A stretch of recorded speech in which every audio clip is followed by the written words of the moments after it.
Saddam Hussein, a child orphaned early, who later became one of the world's most powerful leaders. Even now, nearly 20 years after his death, the world remembers him. Iraq has deep ties with Islam because prophets Ibrahim, peace be upon him, Lut, peace be upon him, and Yunus, peace be upon him, all were born there. But over time, people forgot the one true God and began worshipping fire instead, even after these prophets. After the Prophet ﷺ, the first caliph Abu Bakr, may Allah be pleased with him, conquered Arabia.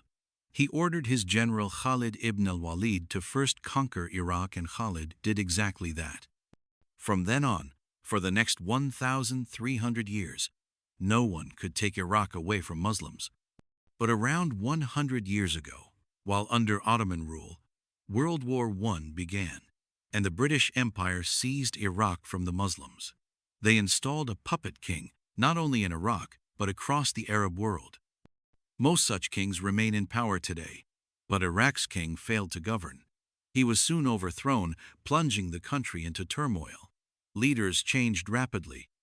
During this confusion, an orphan boy was born in a small Iraqi village named Saddam Hussein. Some see him as a hero, others as a cruel dictator. But Saddam was no ordinary child.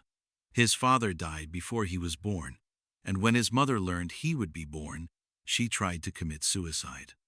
As an orphan, Saddam was bullied in childhood, and it said he would carry a steel rod with him and strike peers who bullied him with it. Fear did not exist in his heart. Soon after his mother remarried, his stepfather became abusive. At age 10, Saddam ran away and lived with his uncle, Cal Party, with only 100 or 200 members. Saddam joined it and was known as the most violent and courageous member. Even though he was young.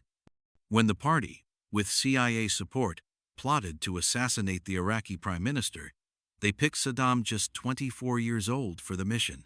They ambushed the PM's convoy, but he survived. Saddam fled to Egypt.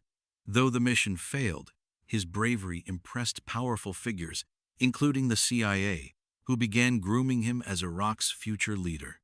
After his party rose to power, Saddam returned to Iraq. By age 30, he became the second most powerful man in Iraq. Although Iraq was technically independent, British firms still controlled its oil and gas. Saddam seized control of oil, which made him a hero to people. He electrified villages, built free schools and hospitals. Suddenly, the Iraqi dinar equaled $3.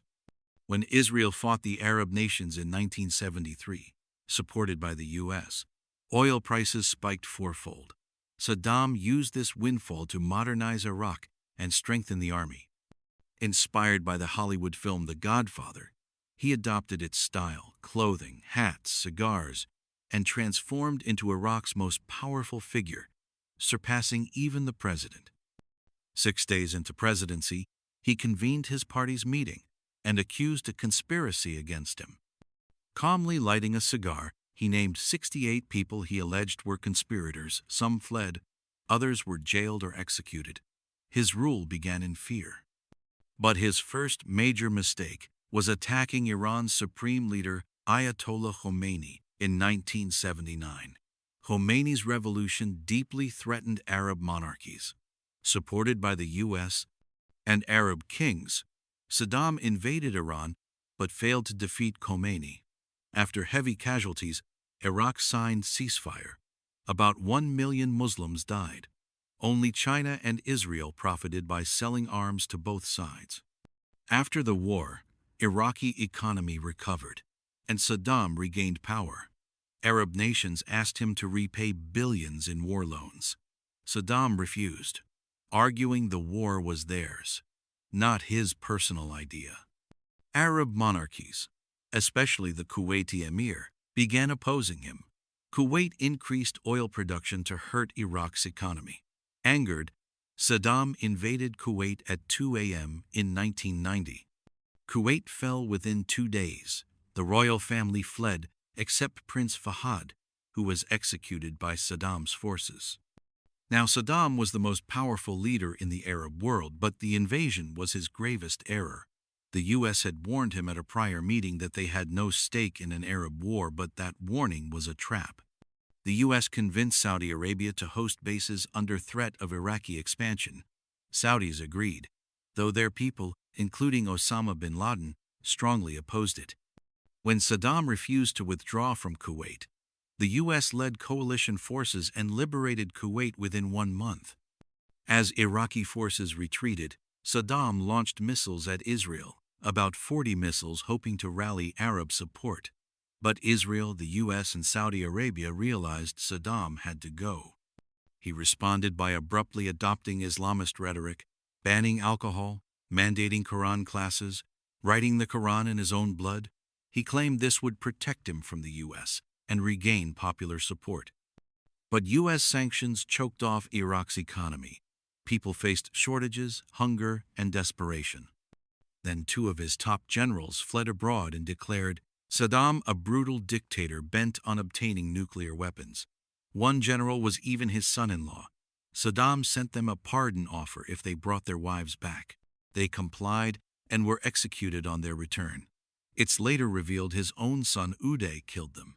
Uday, considered more powerful than Saddam, ruled by fear, rapes, torture, parties. Saddam couldn't rein him in. That revelation gave the U.S. a motive to remove Saddam. After 9/11, the Bush administration tried to link Saddam to the attacks. Unable to prove it, they invaded Afghanistan instead. Meanwhile, they repeatedly aired interviews with Saddam's son-in-law, claiming Saddam possessed chemical and nuclear weapons. UN weapons inspectors found none. Massive global protests. 3 crore people across 600 cities opposed the Iraq War. It stands as history's largest protest. But the U.S. pressed ahead. In 2003, President Bush gave Saddam and his sons an ultimatum: leave Iraq within 2 days or face attack. Saddam stayed. The U.S. invaded and took control within a month. Saddam and his sons fled and hid. Bounties were placed: $25 million for Saddam, $15 million each for his sons. His trusted friend betrayed him for a $30 million reward, 1,300 crore, leading U.S. forces to the hideout. In a 3-hour gunfight, his sons resisted but were killed by missile. U.S. troops then discovered a small child, Saddam's grandson, Mustafa, who shot at them before being killed.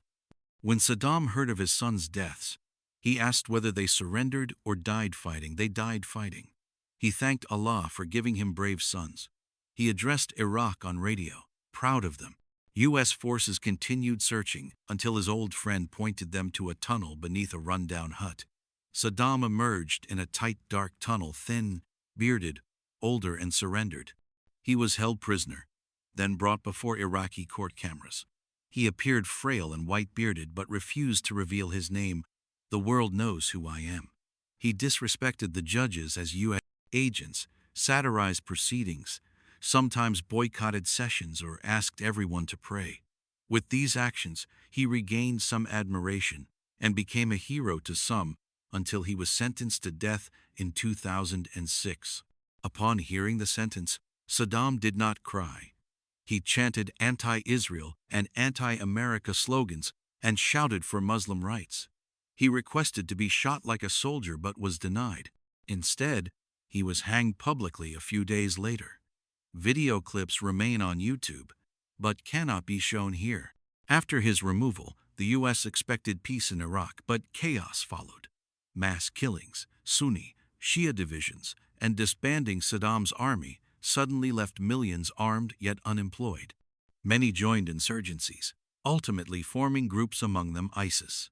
When U.S. President George W. Bush first visited Iraq, he was pelted with a shoe by an Iraqi. Saddam's removal is widely considered a huge mistake. After his execution, Arab leaders held a major meeting. One leader took up Saddam's photo and warned, "If we do not stop America now, one by one, they'll eliminate us all." His name was Muammar Gaddafi, and history later proved him right.